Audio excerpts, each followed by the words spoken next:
La dynastie des Han n'est pas n'importe quelle dynastie pour les Chinois. Aujourd'hui, 92% d'entre eux se revendiquent comme appartenant à l'ethnie Han, soit 1,3 milliard d'individus.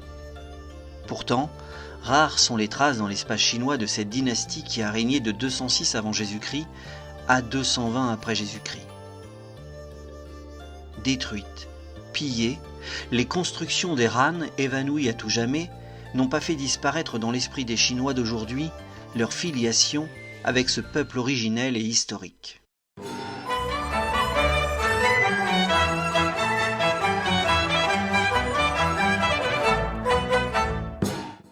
La dynastie des Han hérite de l'œuvre réalisée par le premier empereur Qin Shi Huangdi.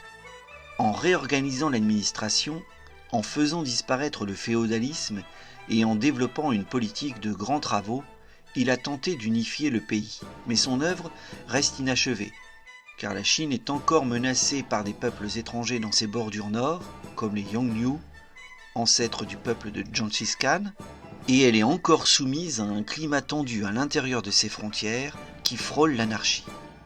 À la mort de Qin, d'importantes émeutes éclatent.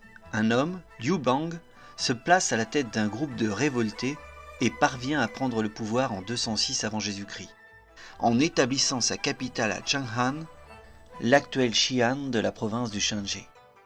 Les Han vont consolider l'empire mis en place sous la dynastie Qin en s'appuyant sur une tripartition des fonctions: affaires civiles, affaires militaires et contrôle de l'administration.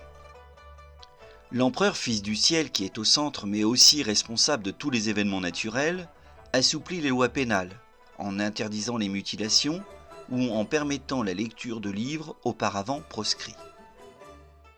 Pendant plus de 400 ans, les Han vont régner sur une population d'environ 60 millions d'habitants, répartis sur un territoire découpé en chefferies et en préfectures. L'évolution de la dynastie n'est pas sans heurts et on distingue généralement 3 périodes. Les Han de l'Ouest, qui vont régner entre 206 avant Jésus-Christ à 9 après Jésus-Christ et dont la période correspond à l'âge d'or de la dynastie, puis une période intermédiaire courte où les proches du clan Wang, celui de l'impératrice douairière, prennent le pouvoir de manière désastreuse, et enfin l'avènement des Han de l'Est de 25 à 220 après Jésus-Christ, où la capitale est désormais fixée à Luoyang dans la province du Henan. Mais comme toute dynastie, celle des Han a connu des heures glorieuses. Son apogée se situe au cours du long règne de Han Hudi, entre 141 avant Jésus-Christ et 87 avant Jésus-Christ, marqué notamment par une emprise territoriale plus conséquente. L'Empire s'étend de manière significative grâce au rôle joué par la cavalerie dans les conquêtes. Vers le nord-ouest, il progresse vers la Mongolie et l'Asie centrale, faisant de ces territoires des protectorats utiles pour le commerce de la soie. Vers le nord-est, il s'étend vers la Corée, mais connaît encore des résistances. Les ambitions territoriales de l'empereur sont notamment comblées au sud, car l'Empire s'y déploie jusqu'au Vietnam actuel. Sous le règne de Wudi, l'ancienne muraille de Qin est prolongée en direction du désert de Gobi et le pouvoir central est renforcé. L'empereur s'appuie sur une société hiérarchisée tout à fait compatible avec le confucianisme qui s'impose alors en même temps que le rôle de l'éducation et des lettrés. Les fonctionnaires sont une des castes les plus privilégiées, dont sont issus les mandarins, les grands commis de l'Empire. Ils sont désormais recrutés sur concours. L'empereur lui-même est entouré de toute une cour d'eunuques, avec lesquels il faut traiter si l'on veut rentrer en communication avec le souverain. Consolidé, unifié, l'empire chinois des Han devient prospère et favorise l'éclosion des talents artistiques et des savoirs savants, permettant un progrès technique qui ne sera connu en Occident pour la plupart des inventions que dans un millénaire.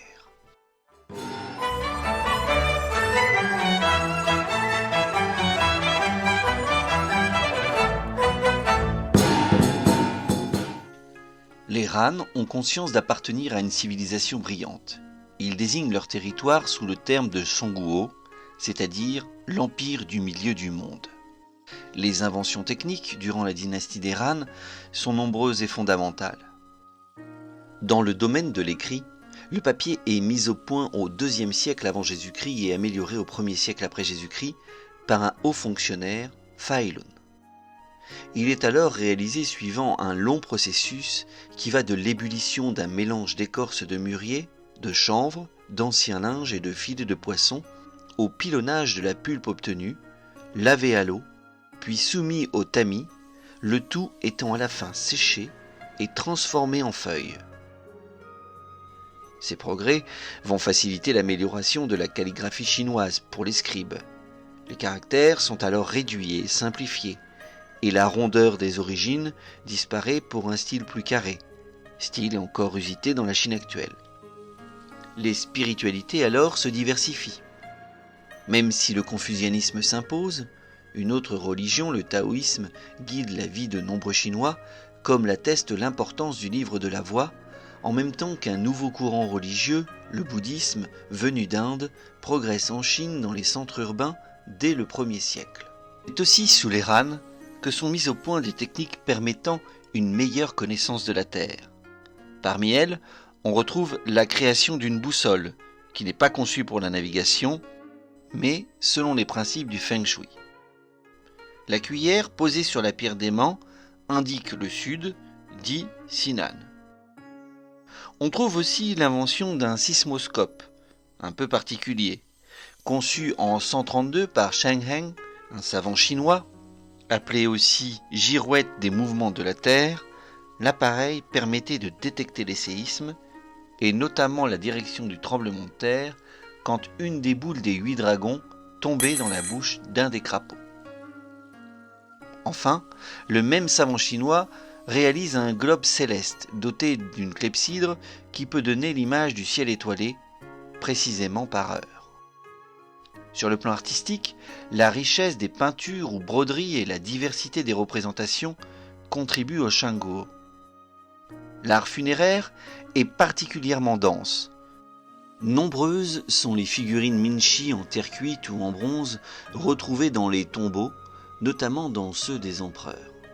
Elles étaient censées défendre ou servir le mort dans l'au-delà. Toute une société y était reconstituée, ainsi que les moyens de l'échange au sein de cette société, comme cette monnaie ou ce sceau royal miniature qui indique que pour les Chinois, la vie continuait dans un monde parallèle. Certaines utilisations étaient étonnantes, comme celle du jade pour la fabrication de costumes funéraires où les pièces étaient reliées par du fil d'or. Les mouvements de certaines figurines ont intrigué de nombreux chercheurs. On s'accorde à y trouver désormais l'expression du Daoying, une gymnastique chinoise pratiquée sous la dynastie des Han pour guérir les malades. Conscients d'appartenir à une civilisation brillante, les Han ne vivent pas en vase clos. En même temps que leurs prétentions territoriales s'accroissent, un commerce avec les mondes lointains s'amorce.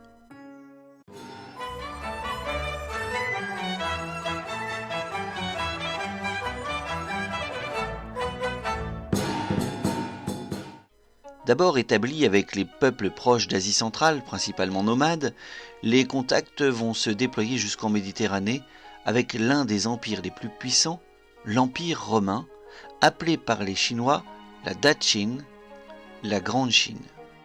L'un des produits les plus recherchés à Rome et en Grèce est alors la soie, tissu très apprécié des élites féminines, au grand désespoir de Sénèque le Jeune, qui dans l'ouvrage des bienfaits au 1er siècle après Jésus-Christ, écrit qu'il donne à peine à une femme le droit de s'assurer qu'elle n'est pas nue.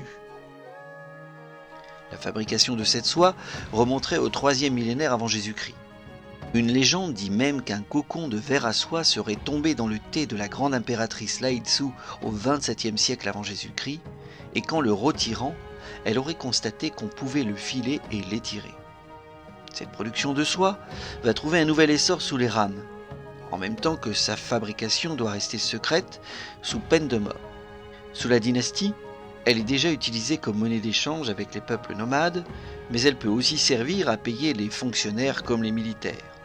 L'empereur Wudi va faciliter les échanges avec les mondes lointains en envoyant un de ses bras droits militaires, Shang Qiang, au 2e siècle avant Jésus-Christ, pour chercher des alliés à l'ouest, notamment dans l'empire Kushan. C'est le début de la route de la soie, expression inventée par le géographe Ferdinand von Richthofen au 19e siècle. De la Chine des Han en passant par la Perse et la Mésopotamie, de nombreuses caravanes, composées de dromadaires et de chameaux de Bactriane, se déplacent sur plus de 7000 km jusqu'à Antioche, port du Proche-Orient, où les marchandises orientales, soit pierres précieuses comme le jade, sont échangées contre le verre ou le vin romain. Plus le déplacement est long, plus la valeur des produits augmente, car le voyage n'est pas sans risque et de plus, il est difficile car il traverse des régions inhospitalières, souvent désertiques ou au relief important. Par ailleurs, les contacts entre Chinois et Romains ne sont pas directs. Ils passent par des intermédiaires, notamment les peuples parthes en Mésopotamie, et permettent aux Chinois de se doter de chevaux, comme ceux du Ferghana, appelés aussi chevaux célestes car ils sont capables de parcourir 1000 lieues en un jour.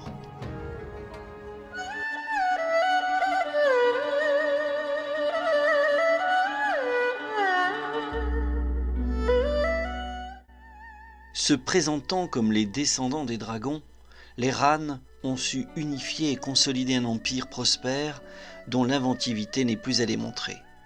À partir des années 170, les révoltes furent plus nombreuses. Les généraux se divisèrent l'empire et rentrèrent en concurrence, marquant le début de la période des trois royaumes. Aujourd'hui encore, l'héritage des Han est magnifié et mis en avant par le régime communiste chinois, comme le prouve l'immense statue en l'honneur de Wu Di à Xi'an.